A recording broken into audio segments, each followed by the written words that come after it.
বন্ধুরা, আমার চ্যানেলে তোমাদের সকলকে স্বাগত। আজ আমরা ক্লাস 7-এর রায়ান মার্টিন প্রশ্নবিচিত্র থেকে ভূগোলের প্রথম পর্যায়ক্রমিক মূল্যায়নের প্রথম স্কুল সলভ করব। প্রথম প্রশ্ন, পৃথিবী ও সূর্যের মধ্যেকার সর্বনিম্ন দূরত্বকে বলে? অপশান এ, অনুসুর অবস্থা।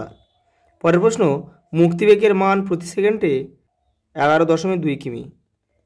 পরেরটা, ভারতের প্রমাণ সময় নির্ণয়ের জন্য নির্ধারিত দ্রাঘিমাটি হল 82 ডিগ্রি 30 মিনিট পূর্ব। পরেরটা, আন্তর্জাতিক তারিখরেখা যে দ্রাঘিমা অবলম্বনে আঁকা হয়েছে তার মান হল 180 ডিগ্রি। পরেরটা, এশিয়ার একটি উত্তরবাহী নদী হল ওব। পরেরটা, চীনের ম্যানচেস্টার বলা হয় সাংহাইকে। পরের প্রশ্ন, শূন্যস্থান পূরণ করো। 22শে ডিসেম্বর থেকে 21শে জুন পর্যন্ত 6 মাস ধরে সূর্যের উত্তরমুখী আপাতগতি হল সূর্যের উত্তরায়ণ। পরেরটা, বায়ুর বা চাপমাপক যন্ত্রের নাম হলো ব্যারোমিটার। পরেরটা, হোয়াংহো নদীকে পিত নদী বলা হয়।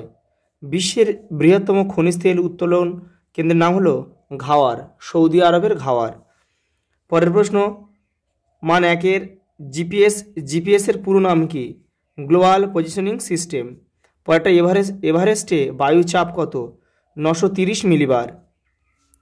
পরের প্রশ্ন, মান 2, মুক্তিবেগ বলতে কি বোঝো? তোমাদের টেক্সটের 3 নম্বর পেজে উত্তরটি রয়েছে।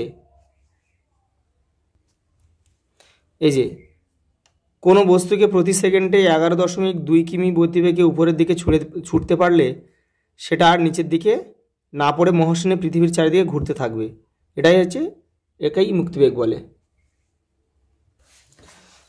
পরের প্রশ্ন, মধ্যরাতে সূর্যের দেশ কাকে বলে? তোমাদের টেক্সটের 15 নম্বর পেজে উত্তরটি রয়েছে। এই যে, মধ্যরাত্রি সূর্য এখান থেকে এই পর্যন্ত লিখতে হবে। নরওয়ের হ্যামারফেস্ট বন্দর এখানে লিখতে হবে এই পর্যন্ত। পরের প্রশ্ন, অক্ষরেখার 4টি বৈশিষ্ট্য লেখো। তোমাদের টেক্সটের 21 নম্বর পেজে উত্তরটি রয়েছে। এই যে অক্ষরেখার পরিচয়, এখানে অনেকগুলো রয়েছে, 1, 2, 3, 4, 5, 6, 7 রয়েছে, যেখান থেকে তোমরা 3টে বা 4টে লিখে নেবে।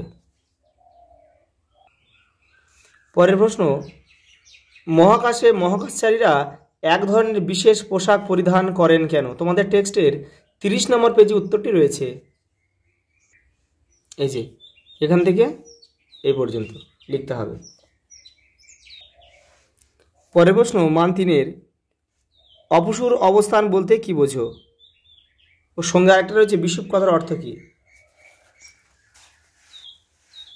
এই যে, অপসূর বলতে কি বোঝো? এটা হচ্ছে এখান থেকে এই পর্যন্ত। আর বিষুব কথার অর্থ হচ্ছে সমান দিন ও রাত্রি। বিষুব কথার অর্থ কি? সমান দিন ও রাত্রি। পরের প্রশ্ন, এশিয়া মহাদেশের ভূমধ্যসাগরের জলবায়ুর বৈশিষ্ট্যগুলি লেখো। তোমাদের টেক্সটের 93 নম্বর পেজে উত্তরটি রয়েছে। এই যে, ভূমধ্যসাগরীয় জলবায়ুর বৈশিষ্ট্য, এখান থেকে 1, 2, 3টে লিখতে হবে। পরের প্রশ্ন, এশিয়া মহাদেশের দক্ষিণ বাহিনী নদীগুলির বৈশিষ্ট্য আলোচনা করো।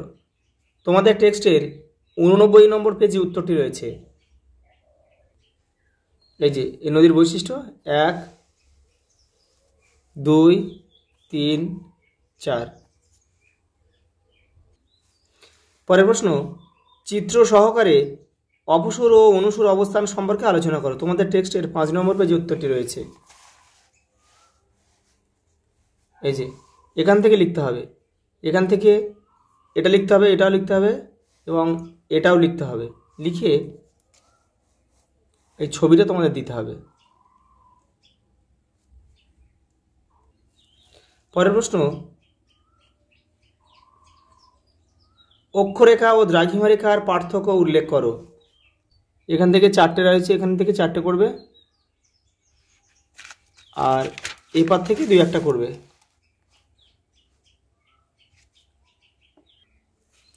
পরের প্রশ্ন, বায়ুচাপ কয় প্রকার ও কি কি? বায়ুচাপ 2 প্রকার, উচ্চচাপ ও নিম্নচাপ। সমচাপ রেখার 3টি বৈশিষ্ট্য লেখো। তোমাদের টেক্সটের 34 নম্বর পেজে উত্তরটি রয়েছে।